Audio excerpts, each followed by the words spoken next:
காஞ்சிபுரத்துல பல்லவ ராஜா ஒரு கோவில் கட்டினார், கைலாசநாதர் கோவில். அதுக்கு கும்பாபிஷேகம் பண்றதுக்கு ஒரு நாள் குறிப்பிட்டு அதுக்கு வேண்டிய ஏற்பாடுகள்லாம் பண்ணினார்.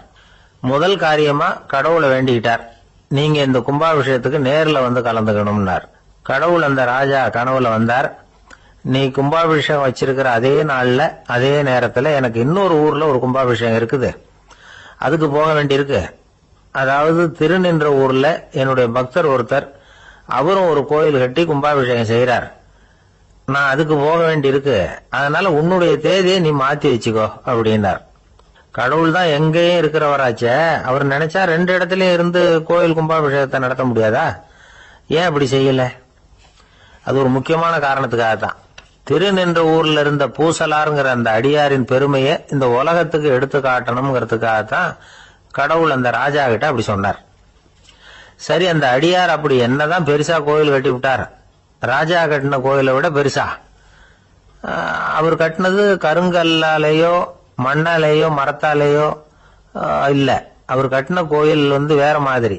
அது மனசால கட்டின கோயில், மனசுக்குள்ள இருக்கிற கோவில், மனக்கோவில். அந்த அடியார் தன்னோட மனசுக்குள்ள மாசக்கணக்கா ஒவ்வொரு கல்லா சேர்த்து கட்டின கோவில். இந்த விஷயம் ராஜாவுக்கு தெரியாது. அவர் என்ன நினைச்சுட்டாரு, அது நாம கட்டின கற்கோயிலை விட ரொம்ப பெருசா இருக்கும் போல இருக்கு அப்படின்னு நினைச்சுட்டாரு. சரி, அப்பேற்பட்ட அந்த கோயிலை தரிசனம் பண்ணிவிட்டு வருவோம் அப்படின்னு நினைச்சு ராஜா திருநின்ற ஊருக்கு போறார். அங்க போய் பார்த்தா கோயிலையும் காணும், ஒன்னையும் காணும். கடைசியில பூசலார் கட்டின மனக்கோவில் தான் அதுங்கிறத அவர் புரிஞ்சுக்கிறார். உடனே அந்த அடியாரின் காலில் விழுந்து வணங்குறார். அவரோ, இது மனசால முயன்ற கோவில், இதுக்கு இத்தனை பெருமையா அப்படின்னு ஆச்சரியப்படுறார். இதுல ஆச்சரியப்படுறதுக்கு ஒண்ணு இல்ல. ஆண்டவன் விரும்புறது அகபக்தியை தவிர புற தோற்றங்களே அல்ல. இத நாம புரிஞ்சுக்கிட்டோம்னா நமக்குள்ள எந்த வேறுபாடுகளும் வர்றதுக்கு வழியே இல்லை. இன்னொரு ராஜா இருந்தார். அவரு ஆண்டவனுக்கு படைக்கிறதுக்காக ஒரு தார் நல்ல செவ்வாழை பழமா எடுத்துக்கிட்டு போகணும்னு நினைச்சார். அதனால முத நாளே அதை வாங்கிட்டு வர சொன்னார் வேலைக்காரங்கிட்ட. வேலைக்காரன் போனா கடத்தெருவில் ஒரு தார் பழம் வாங்கினா, வர்ற வழியில அவன் குடிசை அப்படியே எட்டி பார்த்துட்டு போவோமேன்னு நினைச்சான். போனான், அங்க இவனோட குழந்தை பாவம் பசியால கத்திக்கிட்டு இருக்கு. இவன் பார்த்தான், இவ்வளவு பெரிய தாரில் ஒரு 2 பழம் எடுத்தா தெரியவா போகுது அப்படின்னு நினைச்சு ஒரு 2 பழத்தை பிச்சு அந்த குழந்தைகிட்ட கொடுத்தான். அது அதை வாங்கி வயிறார சாப்பிட்டது, பசி அடங்குச்சு, விளையாட போயிட்டுது. இவன் அதுக்கப்புறம் வாழைப்பழத்தை எடுத்துக்கிட்டு அரண்மனைக்கு வந்தான். 2 பழம் பிச்சிருக்கிறது ராஜாவுக்கு தெரிஞ்சு போச்சு. இவன் உண்மையை சொல்லிவிட்டான். உடனே ராஜா, கடவுளுக்கு படைக்க வேண்டிய பொருளை குழந்தை எச்சில் பண்ண விட்டுருக்கியே அப்படின்னு சொல்லி அவனை கட்டி வச்சு சாட்டையால் அடிச்சார் பாவம். மறுநாள் பழத்தை கோயிலுக்கு எடுத்துட்டு போனார், கடவுள் முன்னாடி வச்சார். கடவுள் கண்ணை திறந்து பார்த்தார், பழம்லாம் அழுகி இருக்குது. என்ன இது அழுகி போன பழம் அப்படின்னார். ராஜா முழிச்சார், நல்லா தானே இருந்தது அப்படின்னு நினைச்சார். அப்போ கடவுள் அந்த ராஜா கிட்ட சொன்னாராம், இத பாருப்பா, இந்த தாரில் 2 பழம் தான் நல்ல பழம், அந்த 2 பழங்களையும் நேத்துக்கே நான் சாப்பிட்டுட்டேன் அப்படின்னாராம். அப்பதான் ராஜாவுக்கு புரிஞ்சுது, ஏழை குழந்தையின் பசியை தீர்க்கறதுக்காக உதவுன அந்த 2 பழம் தான் இறைவன் சாப்பிட்ட பழம்னு. இறைவன் இருக்கிற இடம் எது? இதுதான். இமயமலை அடிவாரத்துல ஒரு மடம். அங்க ஒரு சன்னியாசி இருந்தார். அவர்கிட்ட ஒருத்தர் வந்தார். சுவாமி, ஆசைய உதற நினைக்கிறேன், முடியல, ஊட்டிக்கிட்டே வருது அப்படின்னாராம். இப்படி உட்கார, ஒரு கதை சொல்றேன் அப்படின்னு சொல்லி அவர் சொல்ல ஆரம்பிச்சாராம். அவர் சொன்ன கதை என்னன்னா, ஒரு ஊர்ல ஒரு ஆள் இருந்தான். அவன் பேரு குப்புசாமி. அவன்கிட்ட எப்பவும் ஒரு பழைய தொப்பி இருக்கும், விடவே மாட்டான். அதனால அவனை எல்லாரும் தொப்பி சாமி அப்படின்னு தான் கூப்பிடுறது வழக்கம். ஒரு புது தொப்பி வாங்கிக்கப்படாதாப்பா அப்படின்னு நண்பர்கள்லாம் சொல்லி பார்த்தாங்க. பணத்துக்கு எங்க போவேன் அப்படின்னு விட்டானா. பணம் வச்சிருக்கான், செலவு பண்ண மனசு வரல, மகா கஞ்சன். பழைய பாட்டில்கள்லாம் வாங்கி வித்துக்கிட்டு இருந்தான். அப்படி ஒரு தடவை பழைய கண்ணாடி சாமான்களை ஏலத்தில் எடுத்தப்போ அதுல ஒரு அருமையான சென்ட் பாட்டில் கிடைச்சது. உடனே ஒரு ஐடியா பண்ணான். அந்த சென்ட்டை சின்ன சின்ன பாட்டில்கள்ல அடைச்சி ஜன்னல் ஓரமா அடுக்கி வச்சுட்டான். அதை வித்தா நிறைய பணம் கிடைக்குமே, அதனால. இதுக்கு இடையில ஒரு நாள் அவன் அப்படியே உட்காந்துருந்தான். அந்த நேரம் நண்பன் வந்தான். ஏண்டா, உன் பழைய தொப்பியை மாத்தப்படாதா, ஊர்ல எல்லாரும் கேலி பேசுறாங்களே உன்னை தொப்பி சாமின்னு அப்படின்னு சொல்லி கேட்டிருக்கான். இந்த சென்ட் பாட்டில் வித்ததும் பணம் வரும், அதுக்கப்புறம் பார்க்கலாம் அப்படின்னு நானா இவன். சரி வா, நீச்சல் குளத்துக்கு போயிட்டு வருவோம் அப்படின்னு கூப்பிட்டுருக்கான் நண்பன். 2 பேரும் போனாங்க. அதே நேரம் அந்த ஊர் நீதிபதியும் அங்க குளிக்க வந்தாராம். அவர்கிட்ட இருந்தது விலை வசந்த ஒரு புது தொப்பி. அதை அங்க இருந்த ஸ்டாண்ட்ல மாட்டிவிட்டு குளிக்க போனார். இதுக்கிடையில குப்புசாமி குளிச்சுட்டு வந்தான். அவனுடைய பழைய தொப்பியை காணல. அந்த புது தொப்பியை பார்த்தா இது நண்பனுடைய வேலை தான் அப்படிங்கறதாக புரிஞ்சுக்கிட்டு அதை எடுத்து மாட்டிட்டு வந்துட்டான். நீதிபதி குளிச்சுட்டு வந்து பாக்குறாரு, தொப்பியை காணும். போலீஸ்ல புகார் கொடுத்தார். அவங்க வந்து தேடினாங்க. ஒரு மூலையில பழைய தொப்பி கிடைச்சது. அடடா, இது நம்ம குப்புசாமியோட தொப்பி இல்லையா அப்படின்னு நானா ஒருத்தன். உடனே அவன் வீட்டுக்கு தேடிட்டு போயிருக்காங்க. அங்க போய் பார்த்தா புது தொப்பி அங்க இருக்குது. உடனே அவனுக்கு 1000 ரூபாய் அபராதம் போட்டாங்களாம். அவன் பணத்தை கட்டிவிட்டு ரொம்ப எரிச்சலோட வீட்டுக்கு வந்தான். பழைய தொப்பி கண்ணுல பட்டது. மறுபடியும் உன்னாலதானே எனக்கு 1000 ரூபாய் நஷ்டம் அப்படின்னு சொல்லி அதை எடுத்துக்கிட்டு அப்படி போயிருக்கான். அந்த ஊர் குளத்துல வீசி எரிஞ்சுட்டு வந்துட்டான். அது மீன் பிடிக்கிற ஒருத்தன் கையில சிக்கிச்சு. அவன் வர்ற வழியில அதை எடுத்து வேகமா வீசி எறிஞ்சான். அது நேரா குப்புசாமி வீட்டு ஜன்னல் வழியா உள்ள வந்து இந்த சென்ட்டு பாட்டில்கள் மேல உழுந்து எல்லாம் உடஞ்சி நொறுங்கி போச்சு. குப்புசாமி பார்த்தான். தோட்டத்துல ஆழமா ஒரு குழியை வெட்டினான். அந்த தொப்பியை போட்டான், மூடிவிட்டான். இதை அடுத்த வீட்டுக்காரன் பார்த்தான். ஏதோ புதையல் தான் வச்சிருக்கான் போல இருக்குன்னு நினைச்சான். போலீஸ்ல போய் புகார் கொடுத்துட்டான். மறுபடியும் போலீஸ் குழியை தோண்டினாங்க. பழைய தொப்பி மறுபடியும் வெளியில வந்தது. எல்லாரும் சிரிக்கிறாங்க. அன்னைக்கு ராத்திரியே அந்த தொப்பியை எடுத்துக்கிட்டு நேரா புறப்பட்டான். ஒரு கல்லுல அதை சேர்த்து கட்டி குடிநீர் தொட்டி இருக்கும்ல, அதுல போட்டுட்டு வந்துட்டான். இனிமே என்ன பண்ணும் பாப்போம்னு. ஒரு நாள் திடீர்னு குழாயெல்லாம் அடைபட்டு போச்சு. மாநகராட்சி அலுவலர்கள் வந்து என்னன்னு பார்த்தா அந்த பழைய தொப்பி குழாயை அடைச்சிக்கிட்டு இருக்குது. இது குப்புசாமியோட தொப்பிங்கிறது தான் எல்லாருக்கும் தெரியுமே. உடனே குடிநீரை வந்து பாழாக்கணத்துக்காக குப்புசாமிக்கு கோர்ட்டு 2500 ரூபாய் அபராதம் போட்டுட்டுது. அதையும் கட்டிவிட்டு வெளில வந்தான். கடைசியா முடிவு பண்ணான். ஒரு நெருப்பு குச்சியை கிழிச்சான். தொப்பியை கொளுத்தினான். எரிஞ்சது. எடுத்து வெளில எரிஞ்சான். கொஞ்ச நேரத்துல தீ அணைப்பு படம் வந்துட்டுது. ஆமா, இவன் எடுத்து எரிஞ்சது வெளியில விழுந்து வீட்டு கூரையே பத்திக்கிட்டு எரிய ஆரம்பிச்சுட்டுது. அவனோட பணத்தாசையும் அதோட சேர்ந்து எரிஞ்சு போச்சான். இப்படி ஒரு கதை. இந்த கதையை சொல்லி முடிச்சார் அந்த இமயமலை அடிவாரத்துல இருந்த சன்னியாசி. இப்ப அந்த குப்புசாமி எங்க இருக்கிறான்னு கேட்டார் எதிரில இருந்தவர். இதோ உன் எதிரிலே இருக்கிறான், நான் தான் அந்த குப்புசாமி அப்படின்னாராம் அந்த சன்னியாசி. அந்த குப்புசாமி கிட்ட இருந்தது மாதிரி ஒரு பழைய தொப்பி நம்ம ஒவ்வொருத்தர்கிட்டே உண்டு. அதை எப்படி தொலைக்கிறதுன்னு தெரியாம தடுமாறிக்கிட்டு இருக்கிறோம். அது என்ன தொப்பிங்கிறீங்களா? அதுதான் நம்மை சூழ்ந்திருக்கிற மாயை அப்படிங்கிறார் சுவாமி சின்மயானந்தர். மெய்ஞானம் கிடைக்கிறப்போ மாயை வந்து எரிஞ்சு போகும் அப்படிங்கறது அவருடைய கருத்து. நம்மால் ஒருத்தர் வேகமா ஓடி வந்தார். காலில் மாட்டியிருந்த பழைய செருப்பு ரெண்டையும் ஆவேசமா தூக்கி ஒரு கிணத்துல போட்டுட்டு வெறுங்காலோட நடந்து வந்துகிட்டு இருக்கிறார். ஏன் அப்படி பண்ணீங்க அப்படின்னு கேட்டோம். அந்த செருப்புக்கு சொந்தக்காரன் வந்து பின்னாடி வந்துகிட்டு இருக்கிறான், அதனால அப்படி பண்ணேன் அப்படிங்கிறார் இவர். இன்பம் துன்பம் இது ரெண்டும் சேர்ந்ததுதான் வாழ்க்கை. இது எல்லாரும் சொல்லிட்டு இருக்கிற ஒரு உண்மை. அது சரி, இது ரெண்டும் வர்றதுக்கு என்ன காரணம்? துறவி ஒருத்தர் யோசிச்சு பார்த்திருக்காரு. இன்ப துன்பம் தோன்றுவதற்கு முக்கியமா 6 காரணங்கள் உண்டு அப்படிங்கிறார் அவர். அது என்னங்கிறத நாமளும் தெரிஞ்சு வச்சுக்குவோமே. இப்ப முதல் காரணம் சுயநலம். ஒரு தாயார் வந்து தன்னுடைய சுயநலம் கருதி தன்னுடைய மகன் இன்பமா இருக்கணும்னு ஆசைப்படுறாங்க. மகனும் அப்படியே ஆசைப்படுறான். அதனால தாயாரின் இன்ப துன்பங்களை பார்த்துட்டு மகனும் இன்ப துன்பம் அடையறான். அந்த அம்மாவுக்கும் அதே நிலைமை தான். 2வது காரணம் உறவு. நான் துறவியான பிறகு கூட உறவுங்கிற காரணத்தினாலதான் தாயாருடைய சுக துக்கங்களை கண்டு நானும் சுக துக்கம் அடைகிறேன். என் தாயாருடைய நிலைமையும் இதுதான் அப்படிங்கிறார் ஒரு துறவி. 3வது காரணம் என்னன்னா அறிமுகம். எனக்கு அறிமுகமான ஒருத்தரை ரயில் நிலையத்துல சந்திக்கிறேன். அவர் தன்னுடைய பணப்பையை எங்கேயோ தொலைச்சு விட்டு வருத்தப்பட்டு இருக்கிறார். நானும் வருத்தப்படுறேன். அந்த சமயத்துல யாரோ ஒருத்தர் இதுதானே அவங்க பணப்பை அப்படின்னு சொல்லி கொண்டாந்து நீட்டுறார். பணப்பைய தொலைச்சவர் சந்தோஷப்படுறார், நானும் சந்தோஷப்படுறேன்.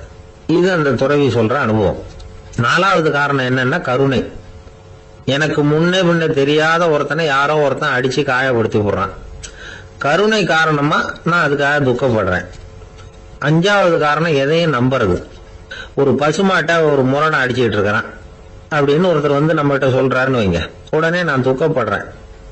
இன்னொருத்தர் வந்து அந்த முரணனை போலீஸ்காரங்க புடிச்சிட்டு போயிட்டாங்கன்னு சொல்லி சொல்றாரு, நான் உடனே சந்தோஷப்படுறேன். 3வதா ஒருத்தர் வந்து முதல் 2 பேரும் சொன்னது பொய்யுங்கிறார். அப்ப நான் இன்ப துன்பம் ரெண்டுமே இல்லாம நிம்மதியா இருக்கிறேன். இது ஒரு விதம். அடுத்தது 6வது காரணம் என்னன்னா தன்மயமாகுதல். ஒரு நாவல் படிச்சுக்கிட்டு இருக்கிறோம், அதுல வர்ற பாத்திரங்களோட நாம ஒன்றி போயிடுறோம். அதுல வர்ற பாத்திரங்கள் சிரிச்சுன்னா நாமளும் சிரிக்கிறோம், அது அழுதுன்னா நாமளும் அழறோம். அதெல்லாம் வந்து அந்த துறவி சொல்ற அனுபவ உண்மைகள். இன்ப துன்பம் ரெண்டும் தோன்றுவதற்கு சுயநலம், உறவு, அறிமுகம், கருணை, எதையும் நம்புறது, தன்மயமாகிறது, இது எல்லாம் தான் முக்கிய காரணம் அப்படின்னு அவர் சொல்றார். ஆக கூடி ஒட்டு மொத்தமா யோசனை பண்ணி பார்த்தா பிற பொருள்கள் மீது பற்றுதல் காரணமா தான் நாம இன்ப துன்பம் அடையிறோம் அப்படிங்கறத புரிஞ்சுக்க முடியுது. மனுஷன் இன்ப துன்பம் அடையறதுக்கு 7வது காரணம் கூட ஒண்ணு உண்டு அப்படின்னு சொல்லிட்டே வந்தார் ஒருத்தர். அது என்ன அப்படின்னு கேட்டோம். அதுதான் சார் இந்த நீங்க சொல்லிட்டு வர்ற இன்று ஒரு தகவல்னார். எப்படி சொல்றீங்கன்னு கேட்டோம்.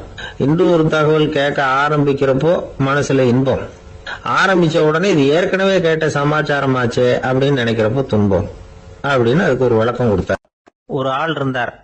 அவரு தன்னை ஒரு குருன்னு சொல்லிக்கிட்டார். மௌன குரு, வாயே திறக்கிறது இல்ல. அவருக்கு 2 சீடர்கள் உண்டு. இவங்க தான் வர்றவங்க கிட்ட பேசுவாங்க, விளக்கம் கொடுப்பாங்க. ஒரு நாள் இந்த சீடர்கள் 2 பேரும் எங்கேயோ வெளியில போயிட்டாங்க.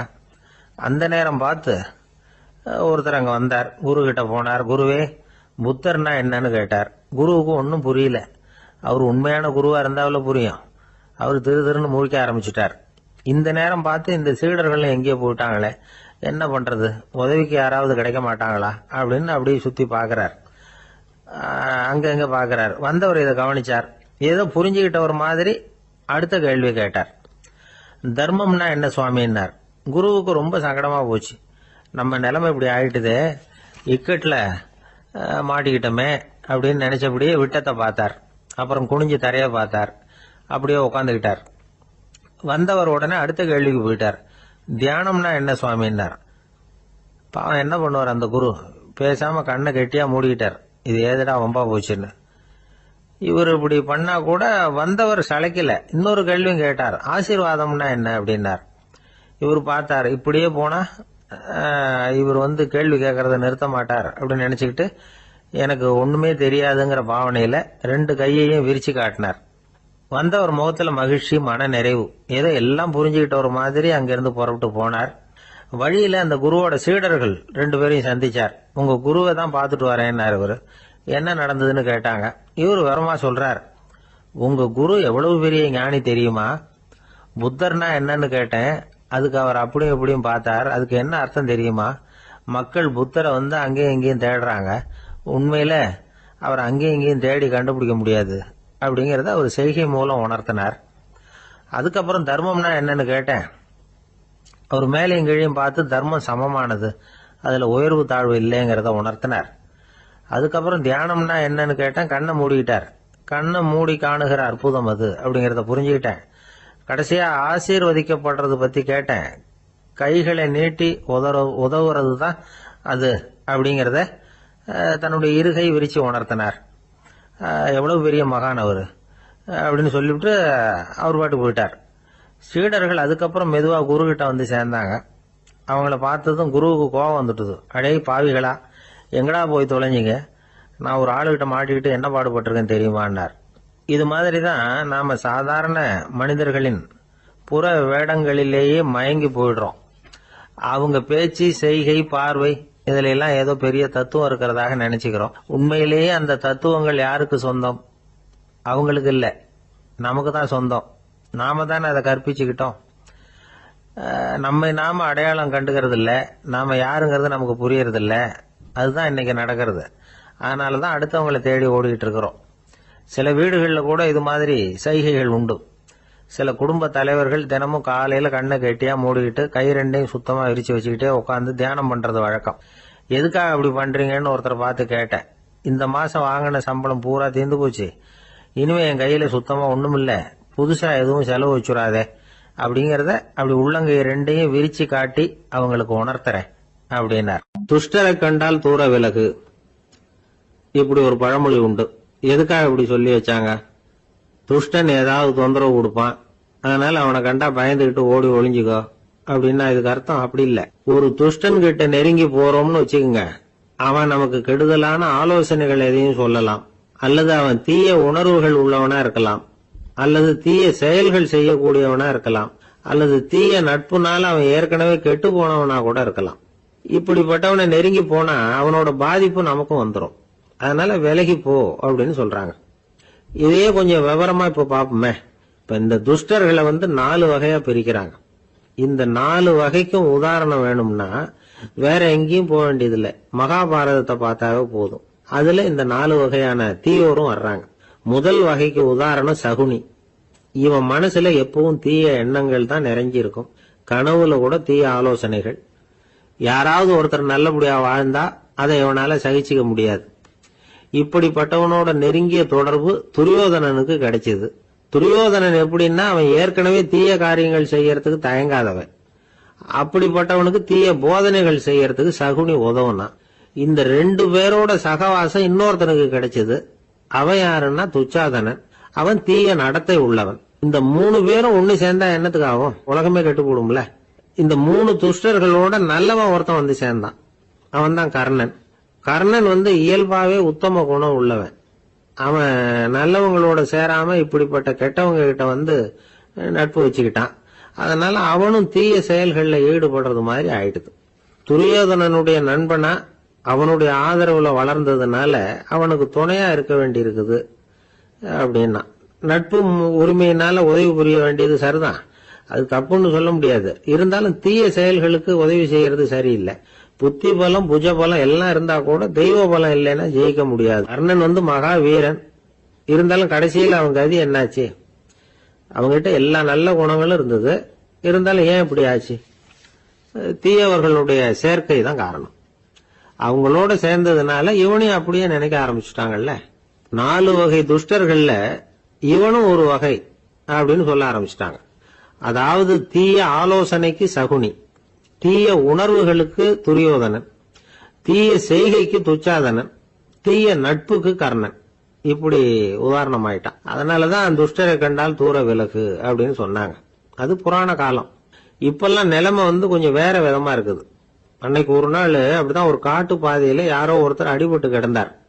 யாரோ ஒரு துஷ்டன் அவனை அடிச்சு போட்டுட்டு போயிட்டான் போல இருக்கு. அந்த வழியா போன ஒருத்தர் பரிதாபப்பட்டு அவனை போய் தூக்குனார். ஆறுதல் சொன்னார், இத பாருங்க, இந்த வழியா எப்பவும் தனியா வரக்கூடாது. ஏன்னா இங்க ஒரு ரவுடி இருந்துகிட்டு வர்றவங்க போறவங்களெல்லாம் வழிப்பறி பண்ணிட்டு இருக்கிறதா கேள்விப்பட்டிருக்கிறேன் அப்படின்னாராம். இனிமே அப்படி கேள்விப்பட மாட்டீங்க அப்படின்னு அந்த ஆளு. ஏன்னு கேட்டிருக்காரு இவர். அவன் சொல்லியிருக்கான், நான் தான் சார் அந்த ரவுடி. இந்த வழியா போனவங்க கிட்ட தகராறு பண்ணேன். அவங்க தான் என்ன இப்படி அடிச்சு போட்டு என்கிட்ட இருந்த பணத்தை எல்லாம் புடுங்கிட்டு போட்டாங்க சார். காலம் ரொம்ப கெட்டு போச்சு அப்படின்னு நானா ரொம்ப பரிதாபமா. ஒருத்தன் வேகமா ஓடி வந்தான். ஏப்பா அப்படி தலை தெறிக்க ஓடி வர்றேன்னு கேட்டேன். பின்னாடி துரத்திக்கிட்டு வருது சார் அப்படின்னா.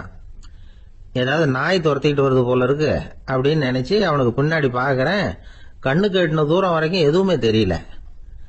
ஏன்பா எதுவும் உன்னை துரத்துறது மாதிரி தெரியலையே என்ன? நல்லா பாருங்க சார் அப்படின்னா. பார்த்துட்டு தான் சொல்றேன் என்ன. இதோ பாருங்க சார், இதுதான் என்ன துரத்துது அப்படின்னு அவன் காட்டுறான். அவன் சுட்டி காட்டின இடத்துல பார்த்தா அங்க அவனுடைய நிழல் தான் தெரியுது. என்னப்பா சொல்ற அப்படின்னு சொல்லி அவனை சந்தேகமா பார்த்தேன். அதுக்கப்புறம் தான் அவன் விவரமா பேசினான். சார், எனக்கு என் நிழலை கண்டா பிடிக்கிறது இல்ல. எப்ப பார்த்தாலும் இது என்னையே பின்தொடர்ந்து வந்துகிட்டு இருக்குது. இதை என்னால சகிக்கவே முடியல. இதை என்கிட்ட இருந்து பிரிக்கிறதுக்கு எவ்வளவோ முயற்சிகள்லாம் பண்ணி பார்த்துட்டேன், முடியலன்னா.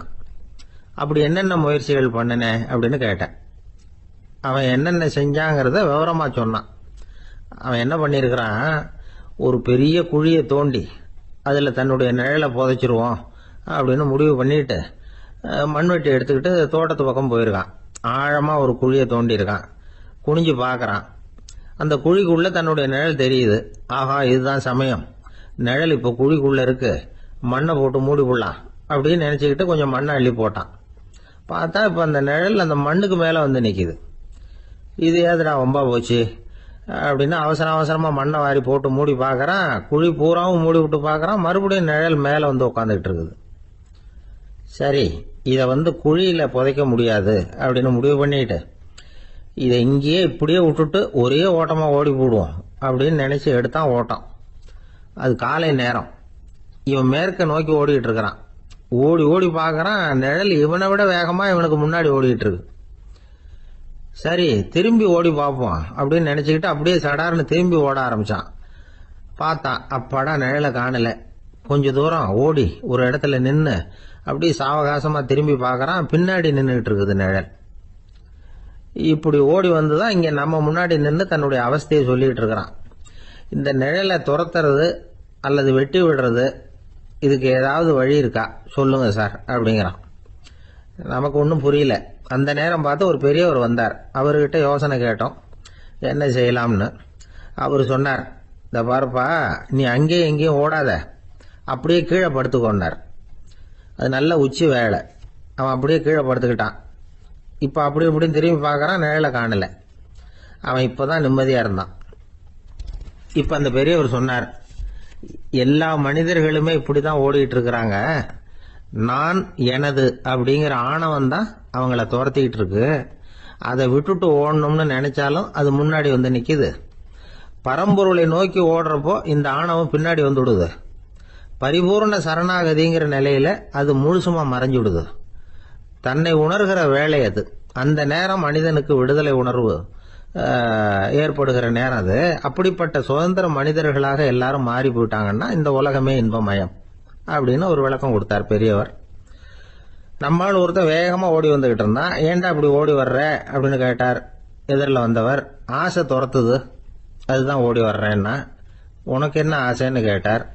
எனக்கு ஒன்றும் ஆசை இல்லைங்க, என்னை எப்படியாவது பிடிச்சுடணும்னு போலீஸ்காரங்களுக்கு ஆசை. அந்த ஆசை இப்ப என்னை துரத்தி பின்னாடி வந்துகிட்டு இருக்குது. அதுதான் தப்பிச்சு வந்துகிட்டு இருக்கிறேன். குறுக்க நிக்காதீங்க சார், வழியை விடுங்க அப்படின்னு சொல்லிவிட்டு வேகமா ஓடி மறைஞ்சான். ஊர்ல ஒரு மன்னன் இருந்தான், கொடுங்கோல் மன்னன். நிறைய தொந்தரவு பண்ணிட்டு இருந்தான். அவன் ஒரு தடவை என்ன பண்ணான் தெரியுமா? ஒரு தப்பும் பண்ணாத ஒரு இளைஞனை பிடிச்சி ஜெயில அடைச்சுட்டான். அந்த பையனோட சொந்தக்காரங்கள்லாம் ராஜா கிட்ட போனாங்க. அவன் ஒரு தவறும் பண்ணல, அவனை விடுதலை பண்ணுங்க அப்படின்னு கெஞ்சி கேட்டுக்கிட்டாங்க. மன்னன் வந்து யோசனை பண்ணான். அந்த இளைஞனை கூப்பிட்டுட்டு வர சொன்னான். அவனை கொண்டாந்து ராஜா முன்னாடி நிறுத்தினாங்க. இதை பாருப்பா, உன்னை நான் விடுதலை பண்ணுவேன், ஆனா ஒரு கண்டிஷன். அந்த நிபந்தனையை நீ நிறைவேற்றினா உனக்கு விடுதலை அப்படின்னா மன்னன். சரின்னு ஒத்துக்கிட்டான் பையன். மன்னன் வந்து கண்டிஷன் என்னங்கிறத சொன்னான். உங்ககிட்ட ஒரு செம்மறி ஆட்டை கொடுக்க போறேன். 1 மாசத்துக்கு அதுக்கு தேவையான தீனியையும் கொடுக்க போறேன். 1 மாசம் கழிச்சு அந்த ஆட்டை வந்து எடை போட்டு பார்ப்பேன். அந்த ஆட்டின் எடை கொஞ்சம் கூட கூடி இருக்கக்கூடாது. எடை கூடி இருந்தா உனக்கு விடுதலை கிடையாது. என்ன சொல்ற அப்படின்னா. பையனுக்கு ஒன்றும் புரியல, பயமா போட்டுது. குழம்பிக்கிட்டே நின்றுட்டு இருக்கிறான். சரி, ஒரு நாள் டைம் தரேன், நல்லா யோசனை பண்ணி பார்த்துட்டு நாளைக்கு உன் முடிவை சொல்லு அப்படின்னா மன்னன். பையன் கவலையோட வெளியில வந்தான். அங்க ஒரு பெரியவர் நின்றுட்டு இருந்தார். அவர்கிட்ட விஷயத்தை சொன்னான். அந்த பெரியவர் இந்த பையனுக்கு காதோட காதா ஒரு வழியை சொல்லி கொடுத்தார். அதை கேட்டதும் பையன் மறுபடியும் மன்னன் முன்னாடி வந்து நின்னா, உங்க நிபந்தனையை ஏத்துக்கிறேன்னு சொன்னான். மன்னன் வந்து ஒரு ஆட்டுக்குட்டியையும் அதுக்கு 1 மாசத்துக்கு தேவைப்படுற தீவனத்தையும் கொடுக்கும்படியா உத்தரவு போட்டான். கொடுத்தாங்க, ஓடிட்டு போயிட்டான். 1 மாசம் தினமும் தவறாம அந்த தீவனத்தை ஆட்டுக்குட்டிக்கு போட்டுக்கிட்டு இருக்கிறான். 1 மாசம் கழிச்சு அந்த ஆட்டை வந்து அரண்மனைக்கு ஓட்டிட்டு போனான். மன்னன் அதை எடை போட்டு பாக்குறான், எடை கூடவே இல்லை, அப்படியே தான் இருக்குது. உடனே போட்ட நிபந்தனைப்படி அந்த இளைஞனை வந்து விடுதலை பண்ணிவிட்டான். சரி, ஆட்டுக்கு எடை கூடாம இருக்கிறதுக்கு அந்த பெரியவர் சொல்லி கொடுத்த யோசனை என்ன அப்படின்னா, அது வேற ஒண்ணும் இல்ல. அந்த ஆட்டுக்கு எதிரில அது கண்ணுல படுற மாதிரி ஒரு ஓநாயை கட்டி போட சொன்னார். அவ்வளவுதான். ஆட்டுக்கு ஓநாய்ங்கிறது பிறவி பகை. ஓநாயை பார்த்தா ஆடு நடுங்க ஆரம்பிச்சிரும், அவ்வளவு பயம். தினமும் அந்த ஆடு பயந்துகிட்டே தீனி சாப்பிட்டுது, எடை கூடல. அதுதான் ரகசியம். இது வந்து சின்ன பிள்ளைங்களுக்கான ஒரு கதை. இதுல இருந்து தெரிஞ்சுக்க வேண்டிய உண்மை என்னன்னா, நாமெல்லாம் சாப்பிடுறப்ப மனசும் உடம்பும் அமைதியா இருக்கணும். அப்பதான் அது உடம்புல விட்டும். அவசரத்திலையும் பயத்திலையும் சாப்பிட்டா அது சரியா ஜீரணம் ஆகாது. இன்னொரு ராஜா இருந்தார். அவரும் ஒரு இளைஞனை ஜெயில அடைச்சு விட்டார். விடுதலை பண்ணணும்னா ஒரு கண்டிஷன். என்னன்னு கேட்டான். ஒரு ஆட்டுக்குட்டியை உன் முன்னாடி கொண்டாந்து நிறுத்துவேன், நீ அதுகிட்ட ஒரு கேள்வி கேட்கணும், அதுக்கு சரியான பதில சொல்லணும். அப்படி செஞ்சுட்டா உனக்கு விடுதலைன்னார். இளைஞன் யோசனை பண்ணி பார்த்தான். சரின்னு ஒத்துக்கிட்டான். அது பிரகாரமே ஆட்டுக்குட்டிய பதில் சொல்ல வச்சுட்டான். என்ன நடந்தது தெரியுமா? ஆட்டுக்குட்டியை கொண்டாந்து நிறுத்தினாங்க. இவன் மெதுவா அதுகிட்ட போனான். அது காது கிட்ட போய் ஏப்ரலுக்கு அடுத்த மாசம் என்ன மாசம்னு கேட்டான். அது உடனே மேன்னு கத்திச்சு. இவன் விடுதலை ஆயிட்டான். எனக்கு இது மட்டும்தான் சார் தெரியும், இதை தவிர வேற எதுவும் தெரியாது அப்படின்னு சொல்லிக்கிட்டே காலம் தள்ளுறவங்க ரொம்ப பேர். அவங்க எல்லாம் கஷ்டப்பட வேண்டியிருக்கும். ஒருத்தர் தன்னுடைய தொழில ரொம்ப கெட்டிக்காரரா இருக்கலாம். அதுக்காக எப்பவும் அதே ஞாபகத்துல இருந்துகிட்டு உலகியல் அறிவு இல்லாம இருந்துடக்கூடாது, அது ஆபத்து. இதுக்காக நம்ம தாத்தா பாட்டி எல்லாம் ஒரு கதை சொல்லுவாங்களே, கேள்விப்பட்டிருக்கீங்களா? ஒரு சமயம் ஒரு 4 பேர் சேர்ந்து வெளியூருக்கு பிரயாணம் போனாங்களாம். அந்த 4 பேர் எப்படி தெரியுமா? ஒருத்தர் வந்து வேதாந்தி, இன்னொருத்தர் சங்கீத வித்வான், மூணாவது ஆள் வைத்தியர், நாலாவது ஆள் ஜோசியர். இவங்க 4 பேரும் நண்பர்கள். அதனால சேர்ந்து புறப்பட்டாங்க. வழியில ஒரு ஊர்ல தங்கினாங்க. இருட்டி போச்சு. அதனால இன்னைக்கு ராத்திரி இங்கேயே தங்கி இருந்துட்டு நாளைக்கு புறப்படலாம் அப்படின்னு தீர்மானம் பண்ணாங்க. சாப்பாட்டுக்கு என்ன பண்றது? அங்கேயே கடத்தெருவுக்கு போய் சாமான்லாம் வாங்கியாந்து சமைச்சு சாப்பிடலாம்னு முடிவு பண்ணாங்க. 4 பேர் இருக்கிறதுனால ஆளுக்கு ஒரு காரியமா செய்யலாம் அப்படின்னு வேலையை பிரிச்சுக்கிட்டாங்க. வைத்தியர் கரிகாய் வாங்க போனார். வேதாந்தி எண்ணெய் வாங்க போனார். ஜோசியர் பலசரக்கு வாங்க போனார். சங்கீத வித்வானுக்கு சமைக்கிற வேலை. எல்லாம் சரி. ஆனா நடந்தது என்ன தெரியுமா? கடைத்தருவுக்கு காய்கறி வாங்க போனார்ல வைத்தியர், அங்க போய் மார்க்கெட்ல பார்த்தார். ஒவ்வொரு கரிகாயா எடுத்து பார்த்தார். இது பித்தம், உடம்புக்கு ஒத்துக்காது. இது வாயு, உடம்புக்கு ஒத்துக்காது அப்படின்னு ஒவ்வொன்னா தள்ளினார். கடைசியில ஒண்ணுமே தேரல. வெறுங்கையோட திரும்பி வந்துகிட்டு இருக்கிறார். எண்ணெய் வாங்க போனார வேதாந்தி, அவர் ஒரு தொன்னையில எண்ணெயை வாங்கினார். பேசாம அதை எடுத்துட்டு வர வேண்டியது தானே, முடியல. அவருடைய வேதாந்த மூளை சிந்திக்க ஆரம்பிச்சுட்டுது. இந்த தொன்னைக்கு எண்ணெய் ஆதாரமா அல்லது எண்ணெய்க்கு தொன்னை ஆதாரமா அப்படிங்கிற ஆராய்ச்சியில இறங்கினார். என்னாச்சு தெரியுமா? அப்படி கவுத்து பார்த்தார். வாங்கின எண்ணெய் பூராவே வழியில கொட்டிவிட்டு வெறும் தொன்னையோட சேர்ந்தார்.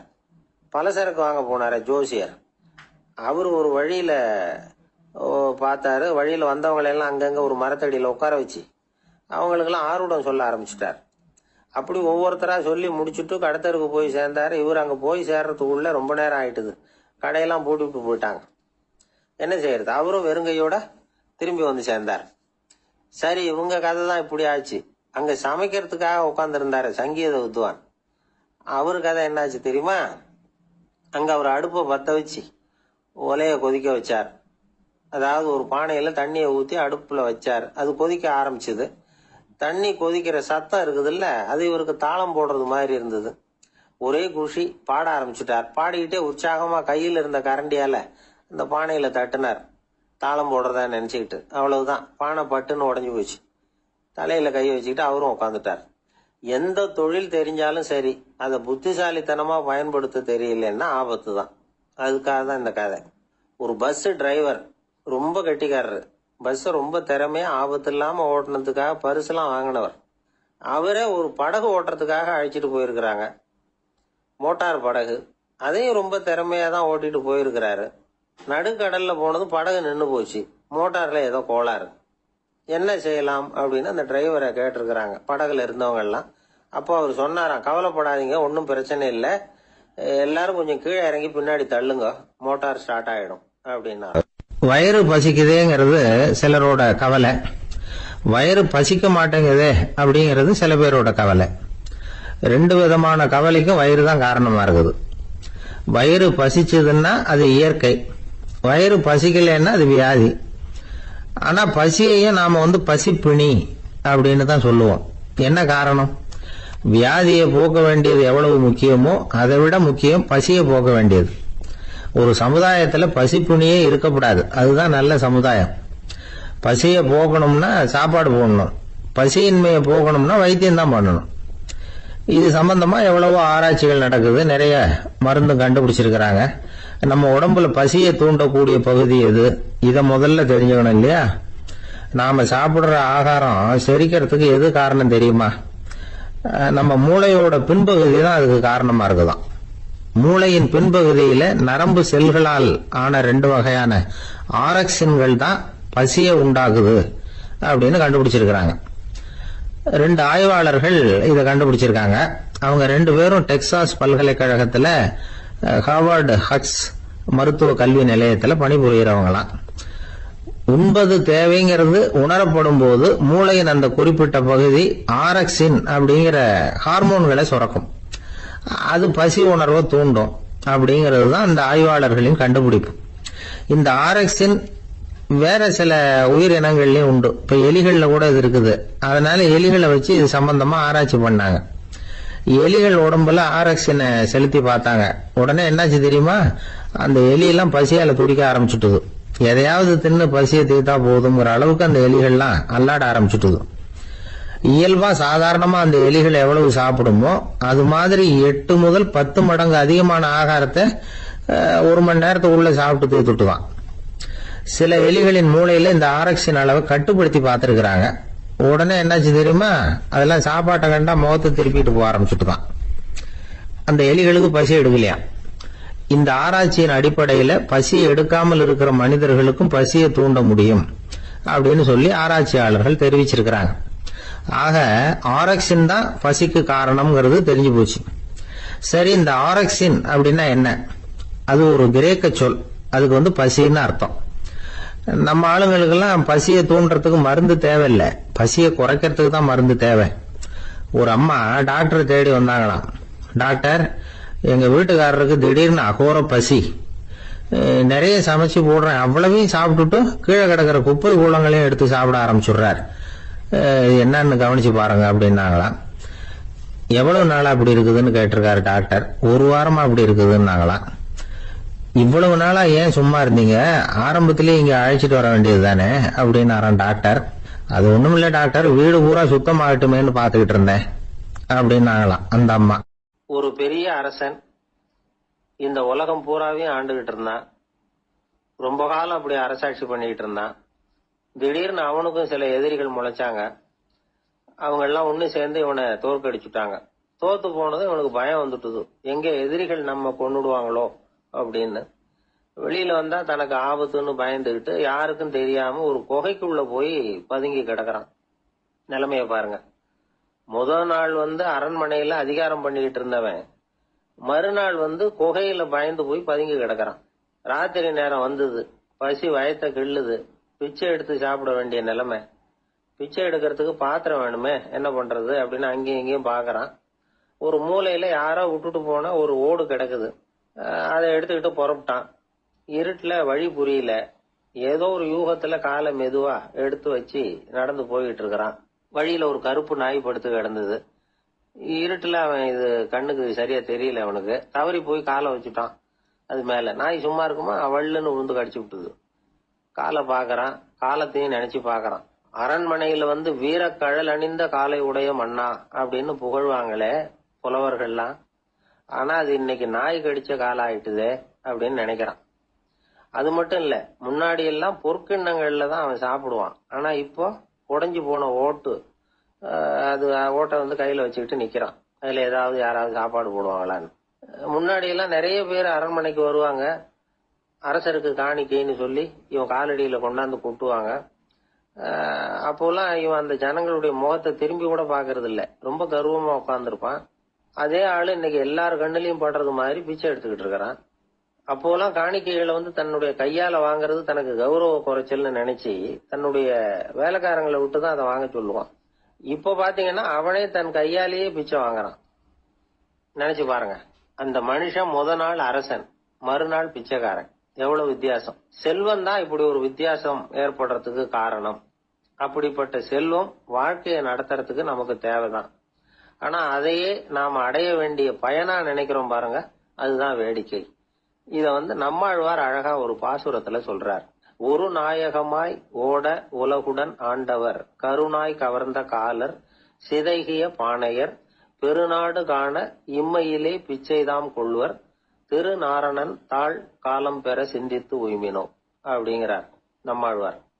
ஒரு பெரிய பணக்காரர் ஒரு துறவிகிட்ட போய், சாமி என்கிட்ட நிறைய பணம் இருக்கு, இருந்தாலும் நிம்மதி இல்ல, என்னால நிம்மதியா இருக்க முடியல, என்ன காரணம்னு கேட்டாராம். உடனே அந்த துறவி இதுக்கு நேரடியா பதில் சொல்லாம பக்கத்துல நின்றுகிட்டு இருந்த ஒரு குழந்தைய கூப்பிட்டார். அது ஓடியாந்தது. ஒரு ஆப்பிள் பழத்தை எடுத்து அது கையில கொடுத்தார். அதை வாங்கிட்டு குழந்தை சிரிச்சுது. இன்னொரு பழத்தை எடுத்து கொடுத்தார், அதை இன்னொரு கையில வாங்கிட்டு சிரிச்சுது. மூணாவது ஆப்பிள் எடுத்து கொடுத்தார். 2 பழத்தையும் நெஞ்சில் அணைச்சிக்கிட்டு 3வது பழத்தையும் வாங்கறதுக்கு முயற்சி பண்ணிச்சு. ஆனா அது உடனே நழுவி கீழே விழுந்து உருண்டு ஓடிச்சு. ஏற்கனவே இருந்ததும் விழுந்துட்டுது. இப்ப அந்த குழந்தை அழ ஆரம்பிச்சுட்டுது.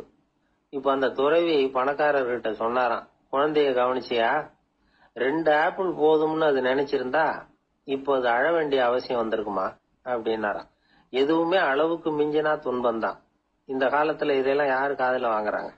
ஒருத்தனை நல்ல வழிக்கு கொண்டு வரணும்னு நினைச்சு அவனை கூப்பிட்டு உட்கார வச்சு இந்த கதையை சொல்லிட்டு இருந்தாங்க. சொல்லிவிட்டு அந்த குழந்தை செஞ்சது தப்பு தானே அப்படின்னு கேட்டிருக்கிறாங்க. ஆமா, தப்புதான், நானா இருந்தா அப்படி செஞ்சிருக்க மாட்டேன் நானா. இவன் 2 பழமே போதும்னு சொல்லிருப்பியா, அப்படின்னு கேட்டிருக்காங்க. அப்படி இல்லைங்க, அவர் கொடுக்க கொடுக்க ஒவ்வொரு பழமா வாங்கி பின்னாடி வச்சுட்டு மறுபடியும் கையை நீட்டுவேன் அப்படிங்கிறானு. இவெல்லாம் எந்த காலத்துல திருந்துறது? ஒரு சீன தேசத்து அரசர் இருந்தார். அவருக்கு வயசாயிட்டுது. அவருக்கு அடுத்தபடியா அவருடைய புள்ள பட்டத்துக்கு வரணும், ஆட்சி பொறுப்பை ஏத்துக்கணும். ஒரு நல்ல தலைவனுக்கு இருக்க வேண்டிய பண்புகள்லாம் தன்னுடைய மகனுக்கு இருக்கணும்னு விரும்பினார் அந்த அரசர். அதனால இளவரசனை பக்கத்துல இருந்த ஒரு குரு கிட்ட அனுப்புனார். இளவரசன் அவர்கிட்ட போய் சேர்ந்தான். அந்த குரு என்ன பண்ணாரு தெரியுமா? இவனை பார்த்து சொன்னார், இத பாருப்பா, நீ என்ன பண்ற, இப்பவே பக்கத்துல இருக்கிற காட்டுக்கு போ, நடு காட்டுல போய் ஒரு இடத்துல உட்காந்துக்கோ. அங்க என்னென்ன சத்தம்லாம் உன் காதுல விழுதுன்னு கவனிச்சு கேளு.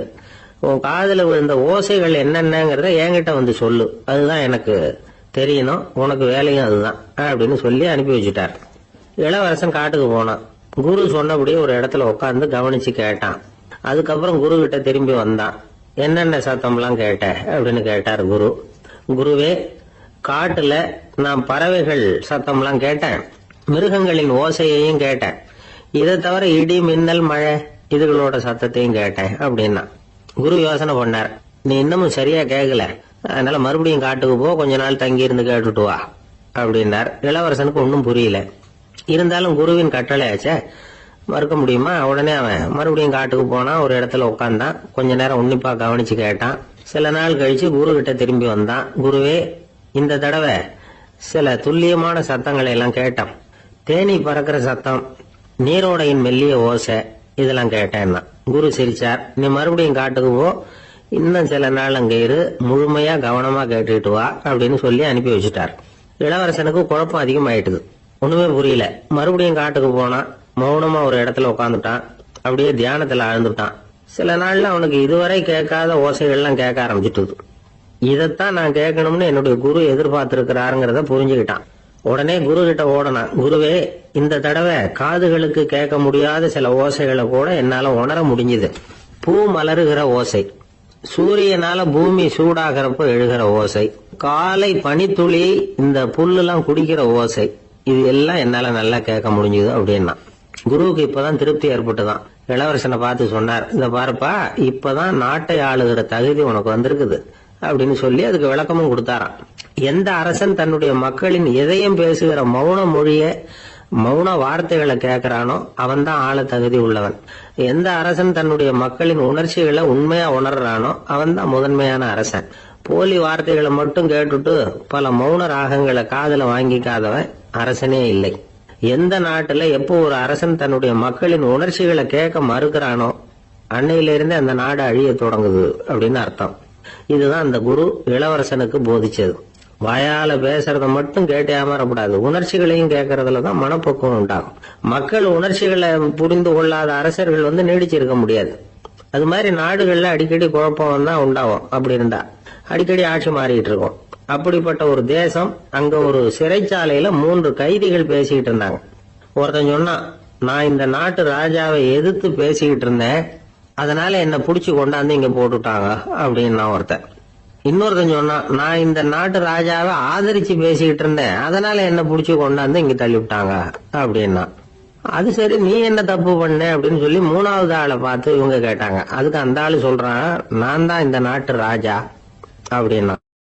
துருக்மேனியாவில் அஷ்காபாத் அப்படின்னு ஒரு நகரத்தில் ஒரு புவியியல் விஞ்ஞானி இருந்தார். அவரு ஒரு நாய்க்குட்டி வளர்த்தார்.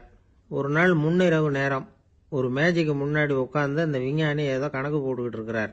அவருக்கு ஒரு சின்ன பெண் குழந்தை, அது தொட்டிலில் தூங்கிட்டு இருக்குது. அந்த நாய்க்குட்டியும் ஒரு மூலையில் படுத்து அது பாட்டுக்கு தூங்கிட்டு இருந்தது. ஒரே அமைதி. அந்த நேரத்தில் திடீர்னு அந்த நாய்க்குட்டி துள்ளி எழுந்திருச்சுது. நேராக குழந்தைகிட்ட ஓடிச்சு. அந்த குழந்தைய அது போட்டிருந்த ட்ரெஸ்ஸோட சேர்த்து கவ்வி தூக்குச்சு. தூக்கிக்கிட்டு வாசல் பக்கம் ஓடிச்சு. நாய்க்குட்டி குழந்தைய கவ்வி தூக்க முடியுமாங்கிற சந்தேகம் உங்களுக்கு இல்லையா? நீங்கள் நம்மூர் நாய்க்குட்டியவே பார்த்து பழக்கப்பட்டிருக்கீங்க, அதனால நம்புறதுக்கு சிரமமாக இருக்கும். அந்த ஊர்ல எல்லாம் அது ரொம்ப ஸ்ட்ராங்காக இருக்கும், ஒரு ஏதோ கண்ணுக்குட்டி மாதிரி இருக்கும். விஞ்ஞானி அதை பார்த்துட்டார். உடனே அந்த நாய்க்கு வெறி பிடிச்சிட்டுதுன்னு முடிவு பண்ணிட்டு தன்னோட கை துப்பாக்கி எடுத்துக்கிட்டு ஓடி வந்தார். அவர் வெளியில நாய்க்குட்டி எங்க அப்படின்னு பார்த்து தேடுறார். அந்த நேரத்தில் அந்த வீடு இடிஞ்சு விழுது. காரணம் பூமி அதிர்ச்சி. இப்படி பூமி அதிர்ச்சி உண்டாக போகுதுங்கிறது அந்த நாய்க்குட்டிக்கு முன்னாடியே தெரிஞ்சு போச்சு. அதுதான் குழந்தைய தூக்கிட்டு வெளியில ஓடி வந்திருக்குது. அது மூலமா அந்த குடும்பத்தையே காப்பாத்தி இருக்குது அந்த நாய்க்குட்டி. இந்த சம்பவம் நடக்கிறதுக்கு 3 நாளைக்கு முன்னாடியே சில பிராணிகளுக்கு இப்படி நடக்க போகுதுங்கிறது தெரிஞ்சிருக்குதான். ஆமாம், அந்த நகரத்தில் 3 நாளைக்கு முன்னாடியே பாம்பு, பல்லி இதெல்லாம் அது தங்கியிருந்த வலையை விட்டு வெளியில் ஓடி வந்துட்டுது. அதே மாதிரி அங்கிருந்த புறாவெல்லாம் பறந்து போயிடுச்சான். இதே மாதிரி யுகோஸ்லோவியாவில் கூட ஒரு நகரம், அங்கே ஒரு நாள் ராத்திரி ஒரு மிருக காட்சி சாலையில் திடீர்னு ஒரு பெரிய கலவரம், கூச்சல், குழப்பம். அங்கே இருந்த கழுதை, புலி, யானை, பறவை எல்லாம் கண்ணாபின்னான்னு கத்த ஆரம்பிச்சுட்டுது. நீர் யானை அதுக்குன்னு போடப்பட்டிருந்த தடுப்பையே தாண்டி குதிச்சு வெளியில் வந்துட்டு தான். மறுநாள் தான் எல்லாருக்கும் விஷயம் புரிஞ்சுது. அடுத்த நாள் காலையில் அங்கே பூமி எதிர்ச்சி உண்டாயிட்டுது.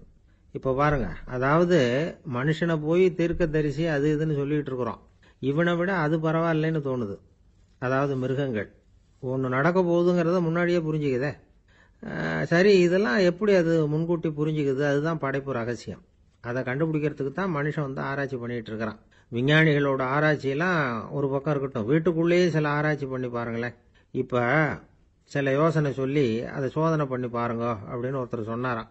அதாவது இப்போ மழை வருமா வராதா அப்படின்னு தெரிஞ்சுக்கணுமா, உடனே ஒரு பூனைக்குட்டி பின்னாடியே மெதுவாக போய் அது என்ன செய்யுதுன்னு கவனித்து பார்க்கணும்.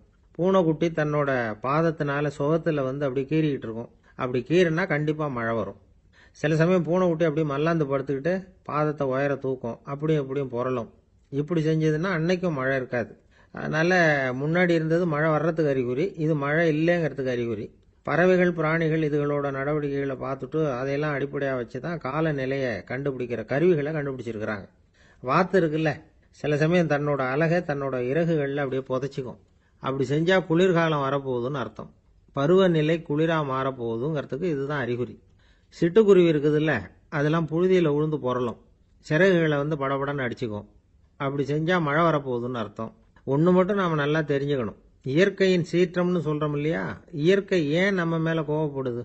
இயற்கையை நாம் அனுசரித்து போகிறதில்ல, அதனால் கோவப்படுது. காடுகளை அழிக்கப்படாது, விலங்குகளை கொல்லக்கூடாது, இயற்கை ஏற்படுத்தி வச்சிருக்கிற சமநிலையை கெடுக்கக்கூடாது. அதை புரிஞ்சுக்கிட்டு வாழ்ந்தோம்னா பூமியும் நடுங்காது, நாமளும் நடுங்க வேண்டிய அவசியம் இருக்காது. ஒருத்தர் இருந்தார், சாராய கடைக்கு போனாராம், நிறைய சாப்பிட்டார்.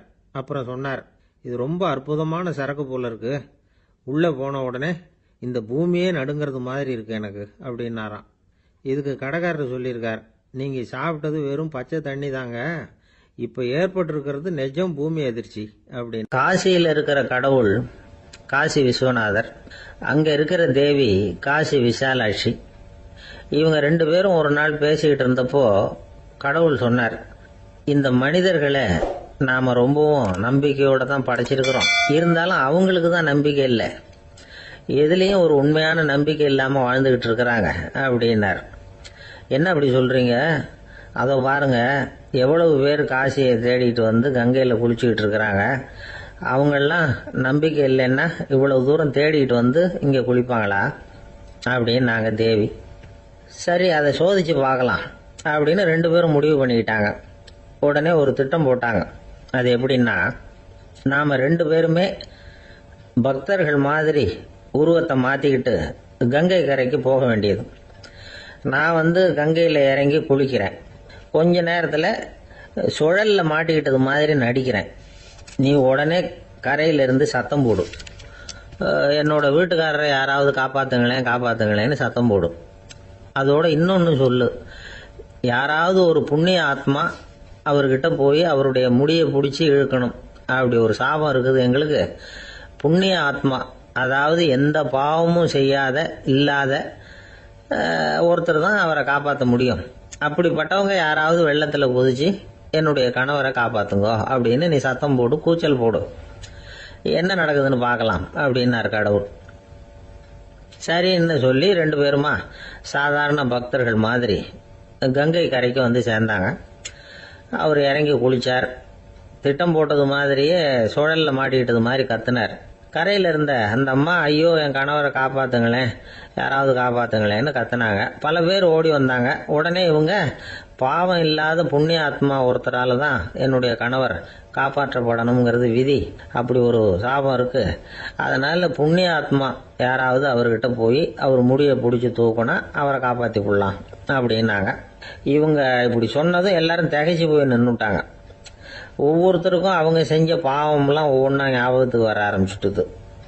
சரி இதுக்கு நாம லாயக்கு இல்லை அப்படின்னு சொல்லி ஒதுங்கி போக ஆரம்பிச்சிட்டாங்க எல்லாம்.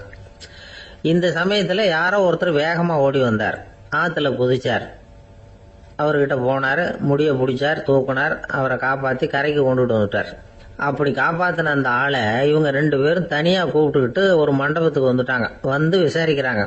நீ யாரப்பா அப்படின்னு கேட்குறாங்க. ஏதும் தெரியாத மாதிரி.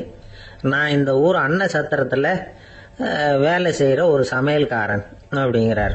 நீ வந்து கங்கையில் குளிக்கிறது உண்டான்னு கேட்டிருக்காங்க. நான் இந்த ஊர்லேயே தான் இருக்கிறேன், இருந்தாலும் தினமும் கங்கையில் குளிக்கிறது இல்லை, எப்பாவது ஒரு நாள் அங்கே குளிப்பேன் அப்படின்னார். கங்கையில் மூழ்கி எழுந்திரிச்சா பாவம்லாம் தொலையும்னு சொல்கிறாங்க. அப்படி இருக்கிறப்போ அங்கே இன்னைக்கு கங்கையில் குளிச்சுக்கிட்டு இருக்கிறவங்கெல்லாம் தங்களை வந்து புண்ணிய ஆத்மாவா நினைக்கல. கங்கையில் குளிக்காத நீ உன்னை வந்து புண்ணிய ஆத்மாவா நினைச்சு என்னை காப்பாற்ற வந்திருக்கிற, அது எப்படி அப்படின்னு கேட்டார். அதுக்கு அந்த ஆள் சொல்றான், கங்கையில் குதிச்சதுக்கு அப்புறம் தானே உங்களை காப்பாற்ற போறோம். அப்படி குதிக்கும் பொழுது என்னுடைய பாவம்லாம் போயிருக்கும்ல, நான் புண்ணிய ஆத்மாவா ஆயிருப்பேனே, அதனால தான் துணிஞ்சு வந்து உங்களை காப்பாத்தினேன் அப்படின்னா. கடவுளும் தேவியும் அவனுக்கு வந்து காட்சி கொடுத்தாங்களாம். இப்படி ஒரு கதை உண்டு. அதாவது கங்கையில் குளிச்சுக்கிட்டு இருக்கிறவங்களுக்கே தங்களுடைய பாவம் போகுங்கிற நம்பிக்கை பரிபூர்ணமா இல்லை. குளிக்காத ஒருத்தனுக்கு அந்த நம்பிக்கை இருந்தது. அதனால அவனால கடவுளை பார்க்க முடிஞ்சது. கடவுளை வந்து நாமளும் பார்க்க முடியுமா முடியாதா அப்படிங்கிற குழப்பம்லாம் நமக்கு வேண்டியதில்லை. நம்பிக்கையோட வாழணுங்கிற உண்மையை மட்டும் இந்த கதையிலேருந்து புரிஞ்சுக்கிட்டா போதும். ஏன்னா இந்த கதையை கேட்டுட்டு ஒரு நண்பன் குதர்க்கமா ஒரு கேள்வி கேட்டான். ஏன் சார் கங்கையில் குளிச்சா பாவம் போயிடும்னு சொல்றீங்களே, நான் எனக்கு வேண்டாத ஒருத்தனை அழைச்சிட்டு போய் கங்கையிலேயே தள்ளி விட்டுட்டு அதுக்கப்புறம் அங்கேயே முழுக்க போட்டுட்டு நான் செஞ்ச பாவத்தை வந்து அதுலேயே கழுவி விட்டுட்டு மறுபடியும் உங்ககிட்ட வந்துடுறேன்னு வச்சுக்கோங்க, நீங்கள் என்னை வந்து புண்ணிய ஆத்மான்னு ஏற்றுக்குவீங்களா அப்படிங்கிறான். ஆள் கொஞ்சம் அசந்தான் நம்மளே அங்கே அழைச்சிட்டு போனாலும் போயிடுவான். எனக்கு தெரிஞ்ச ஒருத்தர் இருக்கார். அவரு ஒரு பெரிய காவல்துறை அதிகாரி, ரொம்ப கண்டிப்பானவர். அவரை கண்டாவே எல்லாரும் பயப்படுவாங்க. அப்படிப்பட்டவர் வீட்டுக்கு போனா அப்படியே அடியோட மாறிடுவார். அங்க போய் பாத்தீங்கன்னா குழந்தைகளோட குழந்தையா அவர் விளையாடிட்டு இருப்பார். அலுவலக சமயத்துல பாத்தீங்கன்னா குதிரை முதுகுல அவர் உட்கார்ந்துருப்பார். வீட்டுல பாத்தீங்கன்னா அவரு முதுகுல குழந்தை உட்காந்துருக்கும்.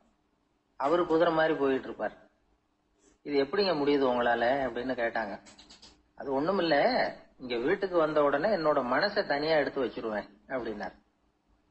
அது என்னங்க உங்க சட்டப்பயிலியா இருக்குது மனசு, அது தனியா எடுத்து வைக்கிறதுக்கு அப்படின்னு கேட்டாங்க. அப்படி இல்லைங்க, இது ஒரு பயிற்சி, மனப்பயிற்சி, அவ்வளவுதான் அப்படின்னார். இப்படி சமயம் பார்த்து மனசை தனியா வச்சுவிட தெரிஞ்சவங்க வாழ்க்கையில எப்பவும் உற்சாகமா இருப்பாங்க அப்படிங்கிறது பெரியவங்க கருத்து. ஒரு டாக்டர் ஆஸ்பத்திரியில் இருக்கிற வரைக்கும் டாக்டரா இருக்கலாம். அவர் மனைவிகிட்டையும் அவர் டாக்டரா இருக்க வேண்டிய அவசியம் இல்லை. ஒரு வக்கீல் வந்து கோர்ட்ல இருக்கிற வரைக்கும் வக்கீலா இருக்கலாம். வீட்டுக்கு வந்ததுக்கு அப்புறமும் வக்கீலா இருக்க வேண்டிய அவசியம் கிடையாது. வீட்டுல வந்து குழந்தைகள்கிட்ட விளையாடும் பொழுதும் அதுகள்கிட்ட ஃபீஸ் கேட்டுக்கிட்டு இருக்க கூடாது. நாம எப்படி இருக்கணும்னு பெரியவங்க சொல்றாங்கன்னா, மனசோட சேரக்கூடாதான். அப்படி சேராம வாழ்க்கையை கவனிக்கணுமா. மனசை அப்படியே தனியா எடுத்து பக்கத்துல வச்சுடணும். அப்படின்னா அதை அப்படியே தூக்கி எறிஞ்சுடு அப்படின்னு அர்த்தம் இல்லை. ஏன்னா மனசுங்கிறது நமக்கு உபயோகப்படக்கூடிய ஒண்ணுதான். எப்ப எப்போ அது தேவையோ அப்பப்போ எடுத்து உபயோகப்படுத்திக்கணும். தேவைப்படுறப்போ எடுத்து கண்ணாடியை மாட்டிக்கிறோம்ல, படிக்கும் பொழுது கண்ணாடி தேவைப்படுதோ எடுத்து மாட்டிக்கிறோம் இல்லையா, அது மாதிரி கணக்கு போடுறதுக்கு மனசு தேவை. கடைக்கு போய் ஒரு பொருள் வாங்குறோம், காசு கொடுக்குறோம், மீதி சில்லறை சரியா இருக்கா அப்படின்னு எண்ணி பார்த்து வாங்க வேண்டியிருக்கு. அந்த சமயத்துல மனசை எடுத்து தனியா வச்சுட்டேன் அப்படின்னு சொல்லிட்டு இருக்க கூடாது. பரீட்சைக்கு படிக்க வேண்டியிருக்குது, படிச்சதையெல்லாம் அப்படியே நினைவுல வச்சுக்க வேண்டியிருக்கு. அந்த சமயத்துல மனசை தூக்கி எறிஞ்சுட்டேன் சார் அப்படின்னு சொல்லிட்டு இருக்க கூடாது. அப்படி சொன்னா பரீட்சை நம்மளை தூக்கி எறிஞ்சிடும். அதனால தேவைப்படுறப்போ மனசை உபயோகப்படுத்தணும், தேவையில்லாதப்போ அது தனியா ஓய்வு எடுத்துக்க விட்டுடணும். இப்படி நாம பழக்கப்படுத்திக்கிட்டா வாழ்க்கைங்கிறது நமக்கு புதுசா தெரியுமா. மனசுக்கும் ஒரு சக்தி கிடைக்கும். எந்திரங்களுக்கு ஓய்வு கொடுக்கற மாதிரி மனசுக்கும் ஓய்வு கொடுக்கணும், இல்லைன்னா அது களைச்சு போயிடும். குழந்தைகள் மனசை சுமந்துகிட்டு இருக்கிறது இல்ல. இது வந்து முதியவர்கள் குழந்தைகள் கிட்ட இருந்து கத்துக்க வேண்டிய ஒரு பாடம். ஆனாலும் இந்த கால குழந்தைகள் கிட்ட ரொம்ப எச்சரிக்கையா இருக்க வேண்டியிருக்கு. ஒரு தாத்தாவும் பேரனும் விளையாடிக்கிட்டு இருக்கிறாங்க. தாத்தா எனக்கு சைக்கிள் ஓட்ட கத்து கொடு அப்படிங்கிறான் பேரன். சைக்கிள் உயரம் கூட இல்ல, அதுக்குள்ள சைக்கிள் ஓட்டணுமா அப்படின்னாரு தாத்தா. ஏன் தாத்தா, ரயில் ஓட்டுறாரு, அவர் என்ன ரயில் நீளமா இருக்கார் அப்படின்னு கேட்டானா அந்த பையன். ஆந்திர நாட்டுல ஒரு அரசர் இருந்தார். அந்த அரசர்கிட்ட ஒரு அமைச்சர் இருந்தார். அந்த அமைச்சர் பேரு ராயண பாஸ்கர். அவர் ஒரு பெரிய அறிவாளி. அது மட்டும் இல்ல, மிகச்சிறந்த கொடையாளி.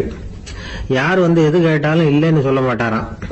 அதன் காரணமாவே அவர்கிட்ட இருந்த செல்வம் நாளுக்கு நாள் குறைஞ்சிக்கிட்டே வந்துட்டுதான். கடைசியில குடும்பத்துக்குன்னு எதுவும் வைக்காமலே அவர் போய் சேர்ந்துட்டார். மகனும் இறந்துட்டார். அந்த குடும்பத்துல மிஞ்சி இருந்தது அவருடைய மருமகள், ஒரு பேரன், அவ்வளவுதான். இருந்த ஒரே சொத்து பழுதடைஞ்ச ஒரு வீடு. அந்த அம்மா மற்ற வீடுகள்ல வேலை செஞ்சு தன்னுடைய பிள்ளைய படிக்க வச்சுக்கிட்டு வராங்க. அந்த புள்ள ஒரு பெரிய வள்ளலுடைய பேரன்கிறது அந்த பள்ளி வாத்தியார்களுக்கும் தெரியும்.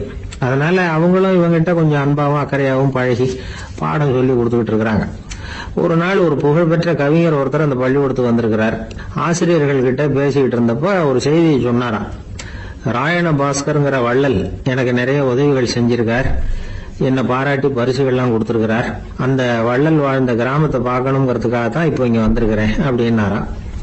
ஆசிரியர் உடனே இந்த பையனை கூப்பிட்டு, இதை பாருங்க, இவன் யாரு தெரியுமா, நீங்க குறிப்பிடுகிற அந்த வள்ளலின் பேரன் அப்படின்னு அறிமுகப்படுத்தினாராம். கவிஞரின் கண்கள்ல ஆனந்த கண்ணீர். அந்த பரவச நிலையிலேயே அந்த வள்ளலை பற்றி கவி பாட ஆரம்பிச்சுட்டாராம். இந்த சின்ன பையன் அதை கேட்டிருக்கிறான். உடனே என்ன பண்ணான் தெரியுமோ, தன் கையில் அணிஞ்சிருந்த ஒரு பொன் வளையல கழட்டி அந்த கவிஞருக்கு பரிசா கொடுத்துட்டானாம். எல்லாருக்கும் ஆச்சரியம். தாத்தா இருக்கும் நிலையில கொடுத்தாரு, பேரன் இல்லாத நிலையிலையும் கொடுக்கறான்.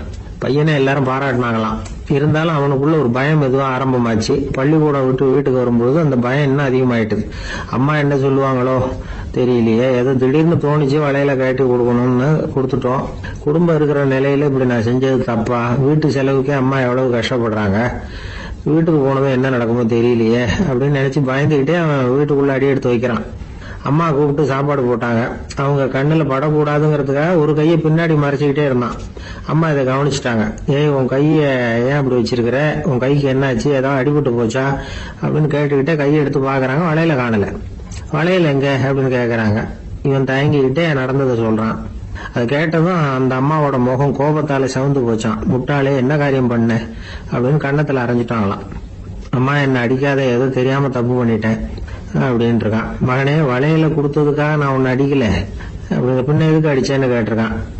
உன் பாட்டனார் ஒரு பெரிய வள்ளல், அவரு எதையும் பாதி வேலையா செய்யறது இல்ல, அவருடைய பேரை நீ அரைகுறை வேலை செஞ்சுட்டு வந்திருக்கிற அப்படின்னாங்களாம். என்னம்மா சொல்றேன்னு இருக்கான். நீ ஒரே ஒரு வளையல மட்டும்தானே கட்டி கொடுத்துருக்குற, கொடுக்கறதா இருந்தா ரெண்டையும் சேர்த்துல கொடுத்துருக்கணும், அதுதானே உங்க தாத்தாவுக்கு பெருமை அப்படின்னாங்களாம். அம்மா தெரியாம செஞ்சுட்டேன், உங்ககிட்டயும் அரை வாங்கிட்டேன் அப்படி இப்படின்னு அவன் சொல்லியிருக்கிறான். இப்போ அம்மா கொஞ்சம் இருங்க, அந்த கவிஞர் இன்னைக்கு நம்ம ஊர்ல தான் தங்கி இருப்பாரு, நாளைக்கு காலையில தான் அவர் எங்க இருக்காருன்னு விசாரிச்சு இன்னொரு வளையலையும் கொடுத்துடுறேன் அப்படின்னு இருக்கான். மகனே, நல்ல செயல்களை எல்லாம் நாளைக்குன்னு ஒத்தி போடாத, நாளைக்கு என்ன நடக்குங்கிறது யாருக்கு தெரியும், இப்பவே போ, எங்க இருக்காருன்னு பாரு அப்படின்னு இருக்காங்க. மகன் புறப்பட்டான். பள்ளி ஆசிரியர்கிட்ட போய் கேட்டானா அந்த கவிஞர் எங்க இருக்காருன்னு. அவர் சொன்னாராம். உடனே போய் அவர் இருக்கிற இடத்துல கதவை தட்டியிருக்கான். ராத்திரி நேரத்துல இவனை கண்டதும் அவருக்கு ரொம்ப ஆச்சரியம்.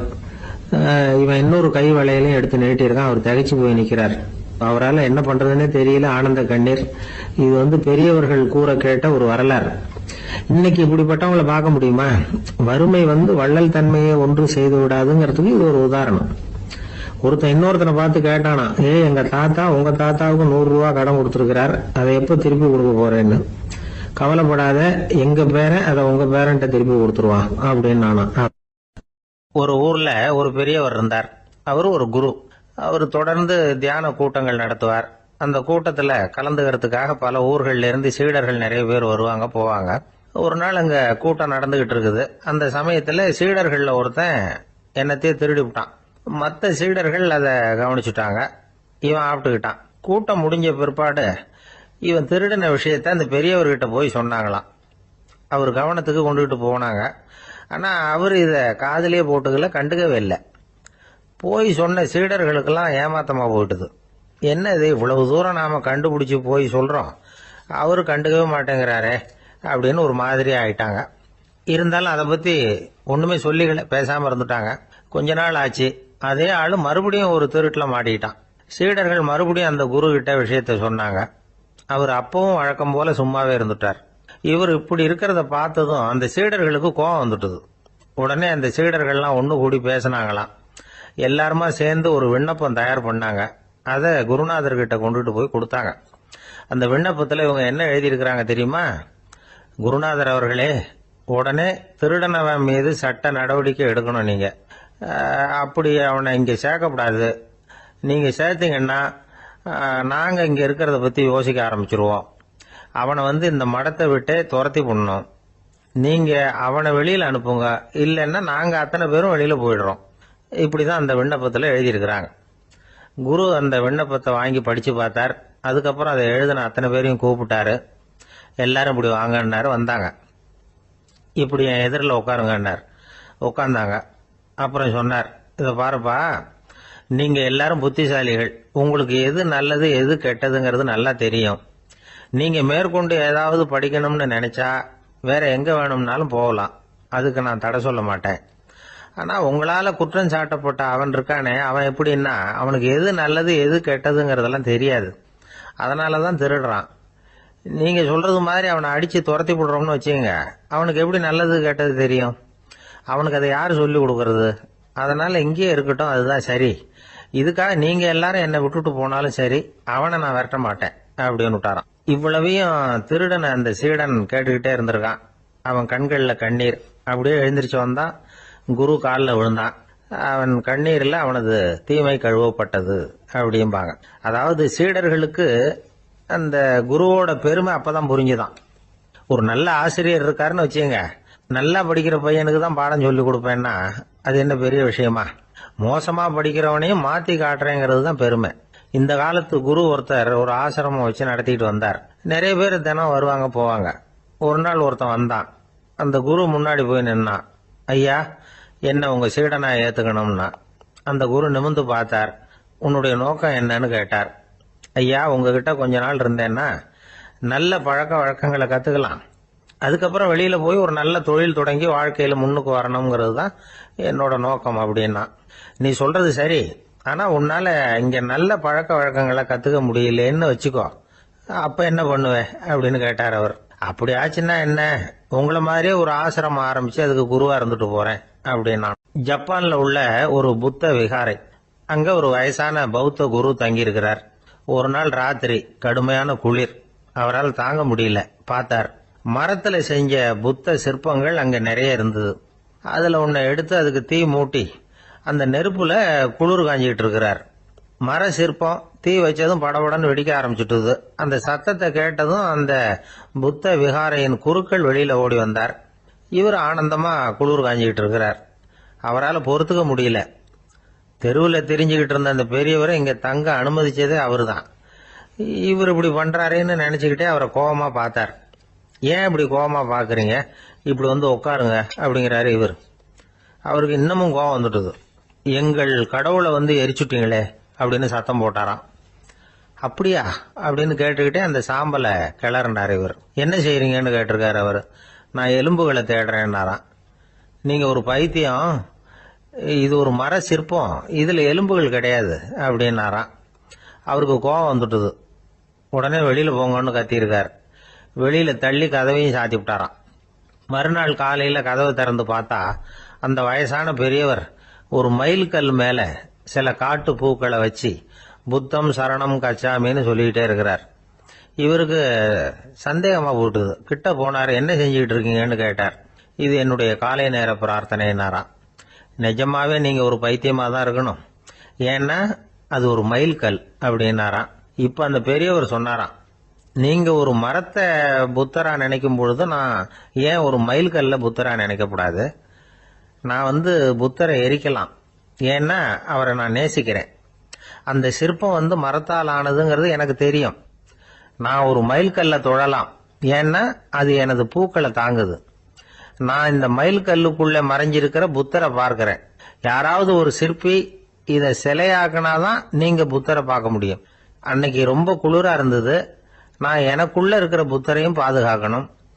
உள்ளே இருக்கிற புத்தரை காப்பாத்துறதுக்காக வெளியில உள்ள புத்தரை எரிக்கலாம். அதுல ஒன்றும் தப்பு இல்லை. அது அவருடைய போதனையிலேயே இருக்கு. உனக்குள் ஜோதியாக இரு அப்படிங்கிறது அவருடைய போதனை. என்னுடைய புத்தர் குளிர்ல நடுங்கிட்டு இருந்தார். அந்த மர சிற்பங்கள் வெயில் மழையில உணர்ச்சி இல்லாம இருந்தது, அதனால அப்படி பண்ணினேன். ஆனா நீங்க என்ன பண்ணீங்க? நான் ஒரு மர புத்தரை எரிச்சதுக்காக உயிருள்ள புத்தரை வெளியில தள்ளி கதவை சாத்தினீங்க அப்படின்னாரா அந்த பெரியவர். உண்மையான பக்திங்கிறது இதுதான். அதாவது உனக்குள் ஜோதியாக இரு அப்படின்னு புத்தர் சொன்னார் இல்லையா, அது மாதிரி தனக்குள் ஜோதியாக இருக்கிற இந்த காலத்து ஆசாமிகள் நிறைய பேர் உண்டு. எப்பவும் போதையிலேயே இருக்கிறவங்க. ஒரு நாள் நடு ராத்திரி ஒரு மது கடையில ஒரு ஆள் அங்குள்ள சிப்பந்திகள் கிட்ட கேட்டுட்டு இருக்கிறான். மறுபடியும் இந்த கடை எப்போ திறப்பாங்கன்னு கேட்டானா. நாளைக்கு காலையில 8 மணிக்கு திறப்பாங்க அப்படின்னு நானா அங்க இருந்த ஆள். அவன் திருப்பி திருப்பி அதையே கேட்டுக்கிட்டு இருக்கான். இவனுக்கு பதில் சொல்லி சொல்லி அழுத்து போச்சு. அதான் சொல்றேன் ஐயா, நாளைக்கு காலையில வா அப்படின்னாங்களாம். அதுக்கு இவன், நான் வர்றதுக்காக கேட்கலையா, நேத்திக்கு வந்தவன் உள்ளேயே மாட்டிக்கிட்டேன், வெளியில போறதுக்காக கேட்டேன் அப்படின்னானா. ஒரு விவசாயி விதைக்கிறதுக்காக வயல்வெளி பக்கம் போறார். விதைகளை அள்ளி வீசினார். அப்ப என்ன ஆச்சுன்னா, சில விதைகள் பாதை ஓரத்துல விழுந்தது. சில விதைகள் முள் செடிகள் மண்டி இருந்த புதருக்கு இடையில விழுந்தது. சில விதைகள் நல்ல நிலத்துல விழுந்தது. பாதை ஓரத்துல விழுந்த விதை என்ன ஆச்சுன்னா, அதெல்லாம் பறவைகள் கண்ணுல போட்டுட்டுது. உடனே உட்காந்து கொத்தி தின்னுட்டு போட்டுது. அதிகமா மண் இல்லாத பாறை பகுதியில் விழுந்த விதையெல்லாம் லேசா வேர் விட்டு முளைக்க ஆரம்பிச்சுது. அதுக்கப்புறம் வேர் கீழேயும் ஆழமா போக முடியல, மேலேயும் சூரிய வெப்பம் அதிகம் தாங்க முடியல, எல்லாம் காஞ்சி கருகி போட்டுது. புதர் பகுதியில் சில விதைகள் விழுந்தது இல்லையா, முள் செடிகள் காடா மண்டி போயிருந்தது. அதனால முளைச்சு வர்ற செடிக்கு நெருக்கடி அதிகமா போட்டுது, சரியா வளர முடியல, விளைச்சலும் சரியா இல்லை. நல்ல நிலத்துல விழுந்த விதைகள் மட்டும் நல்லா முளைச்சது, நல்லா வளர்ந்தது, விளைச்சலும் பிரமாதமா இருந்தது. இந்த கதையை சொல்லிவிட்டு கேட்க செவியுள்ளோர் கேட்கட்டும் அப்படிங்கிறார் இயேசு பெருமான். ஆமா, இயேசு கடலில் நின்ற படகு ஒண்ணுல உட்கார்ந்துருக்கிறார். கடற்கரையில ஏராளமான மக்கள் உட்கார்ந்துருக்கிறாங்க. அந்த சமயத்துல தான் இயேசு ஓமைகள் மூலமா மக்களுக்கு பல உண்மைகளை சொல்லிட்டு இருக்கிறார். மக்கள் அந்த கதையை கேட்டுட்டு ஒன்னும் புரியாம முழிக்கிறாங்க. அத கவனித்த இயேசு அந்த ஓமையை விளக்க ஆரம்பிச்சார். இதுல அந்த விதைக்கிறவர் தான் இறைவன். அவருடைய வார்த்தைகளை விதைக்கிறார். அந்த வார்த்தைகளை கேட்கிற மக்கள் அந்த விழுந்த விதைகள் மாதிரி 4 வகையானவர்கள்.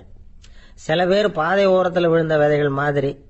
இறைவன் வார்த்தைகளை அவங்க கேட்கறாங்க, ஆனா தீய எண்ணங்கள் செய்கைகள் மூலமா விதைக்கப்பட்ட வார்த்தைகள் அழிஞ்சு போடுது.